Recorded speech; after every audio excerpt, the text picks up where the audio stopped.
Welcome back to another episode of Whiskey and Wine, where we dive into the world of whiskey and wine and hopefully make it more approachable for you.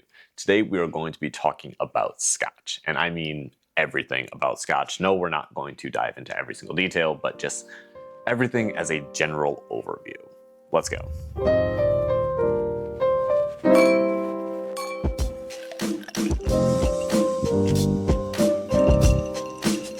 So Scotch is going to be really interesting because it is one of the most widely distributed and widely purchased beverages in the entire world. Well, alcoholic beverages, that is.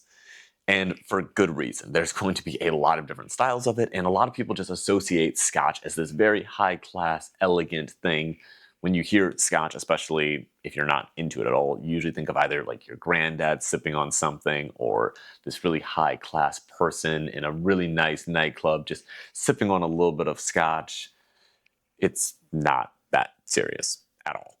But it is widely distributed and widely enjoyed for good reason, and there's a lot that goes into it. We're not going to be getting into the history of Scotch and why it's this powerhouse in the whiskey world and all this stuff. We're going to just be talking about the specific styles of Scotch, the locations you can get Scotch from, the different types of Scotch that you're going to run into, and what you can kind of expect with each of those. So just like any other big style of whiskey, there are going to be specific legal rules to call it Scotch.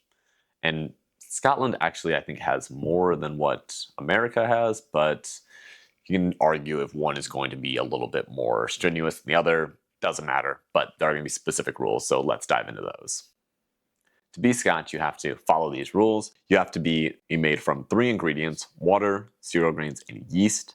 You are allowed to add natural caramel coloring. That is going to be a big difference compared to bourbon or what a lot of Americans are used to, where you're not allowed to add anything to it. When it comes to Scotch, you are allowed to add caramel coloring. Again, this has to be cereal grains only. It has to be aged in an oak cask no larger than 700 liters. It has to be aged for at least 3 years in Scotland. And I also found out that if you take that barrel and you leave Scotland with the barrel itself before you put it into bottles, it is no longer Scotch. It has to be aged and bottled in Scotland. It cannot be distilled over 94.8% alcohol, and it must have the characteristics of whiskey and be bottled above 40%. So if you follow all of those rules, you can call it Scotch. If you deviate at all from that, it is no longer Scotch, and it's just going to be like a distilled specialty spirit or maybe just whiskey at that point. One of the other big differences when it comes to Scotch is going to be what you're allowed to age it in. So again, I just said it had to be aged in an oak barrel no larger than 700 liters, but you can use a variety of different types of barrels. You could use sherry, you could use red wine barrels, you could use bourbon barrels, which is honestly the biggest thing that most people use, but any type of barrel you're allowed to use, and it can be reused. Unlike bourbon, where it has to be a new charred oak, and a lot of wine barrels, you can reuse those as well for a certain amount of time before it turns into a bad barrel. Scotch, you can use a second use barrel on it. Now let's dive into the 5 different types of Scotch that are going to be out there. Now, most people are probably thinking, how are there 5 different types? There are going to be 2 single types, 2 of those blends, and then a blend of all of that together to give you 5. So the first one you're going to have is the one that most people are used to, something like a single malt. Single malt just means that it's 100% malted barley, and it comes from a single distillery, all of that. So malted barley, single distillery, single malt. Single grain is going to be the other side of that, where it's going to be single distillery, but it's going to be a grain whiskey. Grain whiskey is not going to be malted, and typically these are going to be on column stills rather than pot stills. And I mentioned it was also going to have the 2 blends. So you have just a malted whiskey. So if you have a malted Scotch, it's going to be a blend of a couple different single malts from a couple different distilleries. If you have a grain whiskey, it's going to be a blend of different grains or different grain whiskeys from different distilleries to give you your grain whiskey. Now the last one you're going to have is just going to be blended Scotch, something like this guy over here, and that's going to be a blend of at least one of a single grain and one of a single malt. Now a lot of these are going to use just pulling from everywhere to get their specific flavor. Johnny Walker, for example, I believe is pulling from like 5 or 7 different distilleries, something like that. I could be wrong on that, but they're pulling from a lot of different places to get the product they want. Now people are like, oh, but blending isn't really that great.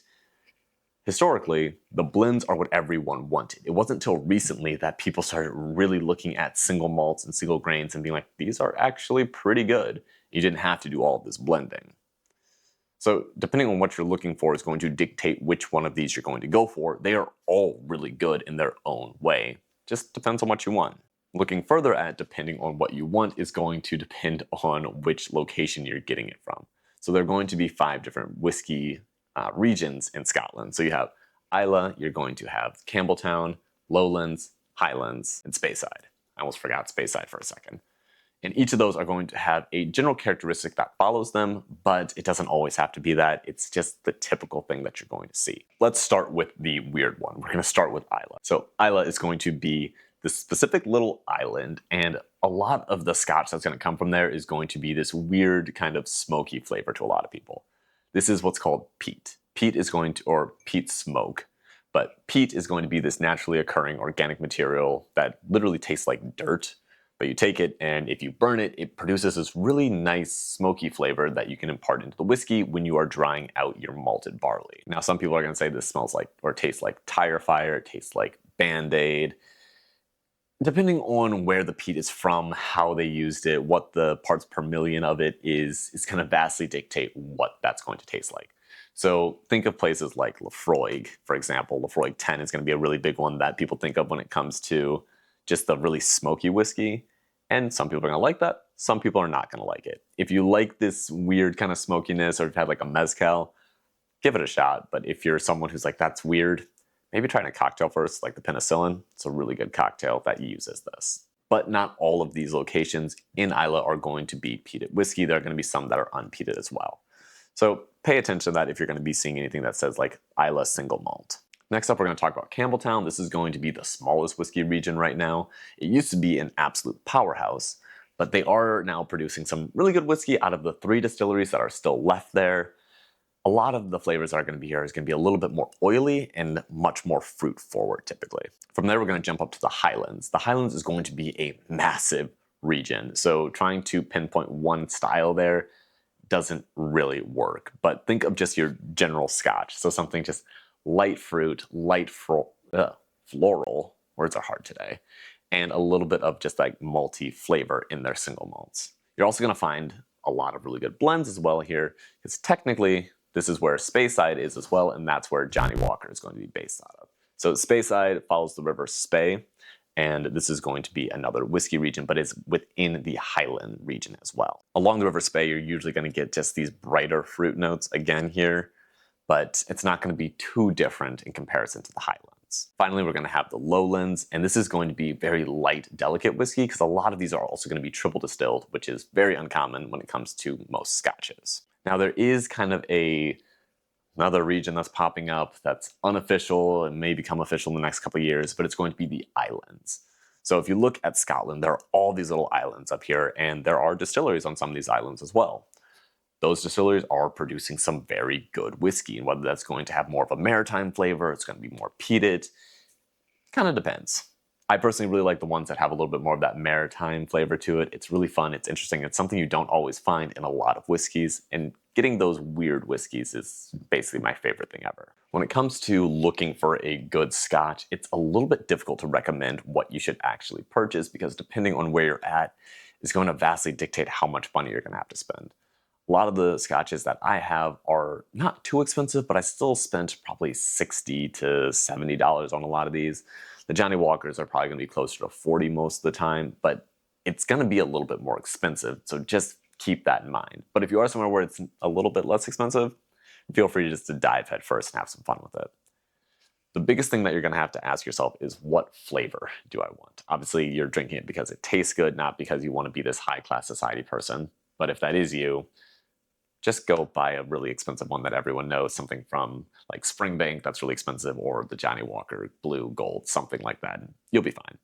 But for those of us who actually want to enjoy it, there's going to be a couple different things that we can look at. So firstly, do you want something peated or unpeated? Do you like that smoky flavor? Do you not? If you do, trying something like a Laphroaig or a Lagavulin is going to be a pretty good, just right out the gate option to try. They're not overly expensive, and they have a really nice flavor to them as well. If you want to try just something that I consider a general Scotch, geez, like I said, words are hard today. Something like a Glenmorangie, or a Glenfiddich is going to be a really good option. If you want to try a really good, just blended Scotch, Johnnie Walker is a really good option as well. But if you want something a little bit more oily and maybe a little bit richer, try something like a Springbank. Those are also going to be some really good options for you. There are going to be some that are going to be really sweet. Usually those will be like the sherry finish ones, and people refer to those as sherry bombs. But there's also going to be some that aren't going to be that sweet and going to be a little bit more delicate as well.